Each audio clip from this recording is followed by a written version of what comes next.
Here we have two word problems that we can set up two different systems for, one for each word problem, and then solve to find the unknowns. So let's take a look at the first problem. It says Dan runs at a rate of 10 feet per second. Stan runs at a rate of 8 feet per second and starts 150 feet in front of Dan. So something that we know is that Stan runs a little slower, but he's starting in front. Dan runs a little faster. So eventually, Dan will catch Stan. And actually, that's what they're going to ask for. It says, after how many seconds will Dan catch Stan? Well, there's a couple things we don't know. We don't know distance, we don't know time. But the rate deals with both of those components. And so it deals in feet, which is distance, seconds, which is time. So let's do this. Let's assign some variables. Let's say d equals distance. Even though they're not asking for a distance, we still need to use that unknown because we're going to have distance in our problem. We have this 150 feet that we have to deal with. We're also going to use a variable for time, and that's what we really want because they're asking after how many seconds will Dan catch Stan. So T stands for time. Now let's write an equation to match both. Well, this equation here would be Dan runs at a rate of 10 feet per second. His distance equals his rate, which is 10, multiplied by time. Distance equals rate times time. So that's his equation. Stan, well, Stan's equation is a little different. It is, well, we still have that distance, and we have his rate multiplied by time will give that distance, but he starts 150 feet in front, so he's already at 150 feet. So we need to add that 150 feet to his equation. So now we've got our two equations. Let's go ahead and set those two equations together as a system. So d equals 10t, and we also have d equals 8t plus 150. So that's our system.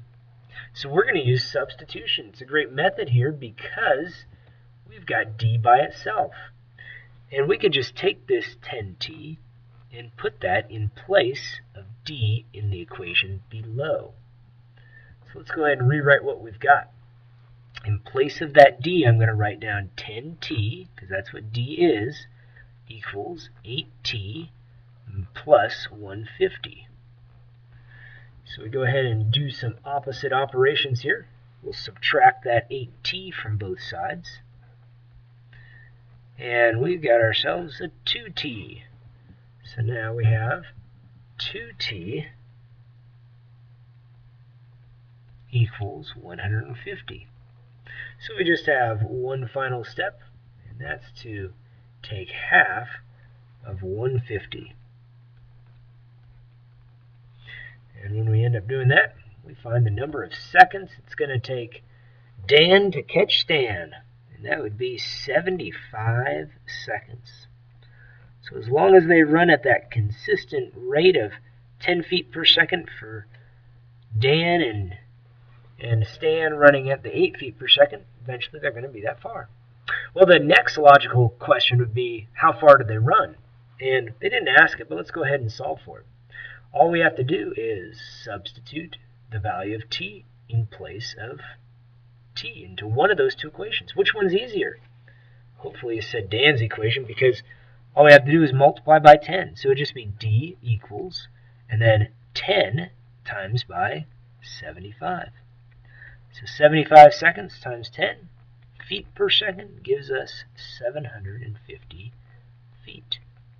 That's how far it's going to take Dan. That's how far he's going to be. Both of them are going to be when one catches the other. Well, here's another problem. It's a little different in that we have two different items. We don't know either cost of each item. So let's read it. It says 3 pears and 2 apples cost $8. We don't know the cost of the pear. We don't know the cost of apple, but we know 3 of the pears and 2 of the apples cost that $8. Well, 2 pears and 6 apples cost $10. And so it's going to ask for the cost of a pear and the cost of an apple. Well, since we want cost, we're going to assign some variables. We don't know the cost of the pear, so let's call that P. We don't know the cost of an apple, so let's call that A. And let's try to write two equations. Let's take a look at this first one. 3 pears. So 3 times the cost of 1 pear, and, so we're going to use that plus sign in place of and, 2 apples. So 2 times the cost of 1 apple equals, so costs $8. That's one of them. Let's take a look at this other one here. This one is 2 pears. So 2 times the cost of 1 pear, and, so plus, 6 apples. So 6 times the cost of 1 apple equals $10. That's what it says. We've got ourselves a system. Well, when we solve this one, we need to be careful. We don't want to deal with fractions. So which variable should we solve for? The 3p, the 2a? Should we move on down to this one, the 6a? Should we try to get rid of that 6? Should we try to get rid of this 2? Well, the easiest one would be to get rid of the 2 in the second equation. The reason is that if we divide by 2, each of the numbers, we don't get any fractions. If we divided by any of these other numbers, we'd get fractions. So try to stay away from the fractions on these types of problems. Let's go ahead and rewrite what I've got now. P plus 3a equals 5. Well, we still need to do one more step here. I need to eliminate this 3a, bring it to the other side to get p by itself. So we'll subtract that 3a from all sides, and we've got the cost of a pear, at least in an algebraic form. P equals, the cost of 1 pear is the -3 times the cost of an apple plus $5. So let's go ahead and use that expression, and we're going to substitute. We're going to take that -3a plus 5, and we're going to put that in place of the equation on top in for that p. So right over there. So we go ahead and rewrite that equation, and that would end up being 3, but multiplied by -3a plus 5, and then plus 2a equals 8. So we use that distributive property, and multiply that 3 over that difference. It's a difference because they're opposite in sign. So we have -9a plus 15 plus 2a equals 8. So from that point, we can do an opposite operation and combine some like terms. So here's the opposite operation.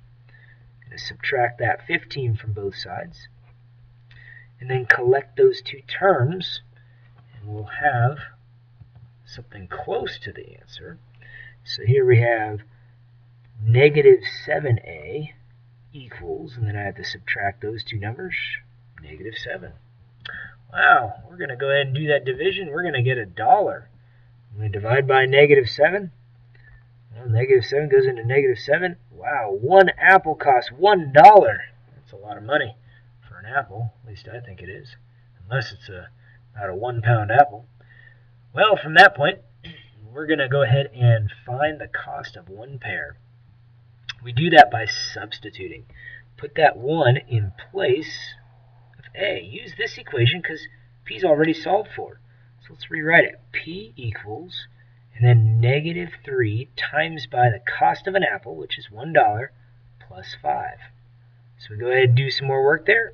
P equals -3 plus 5. And that would give us $2.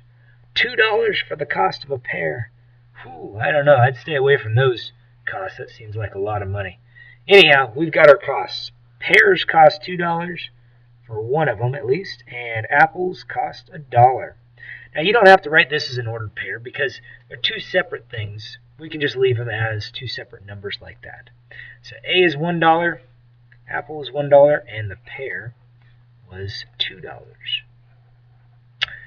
The next part is going to deal with some review topics, writing equations of just lines.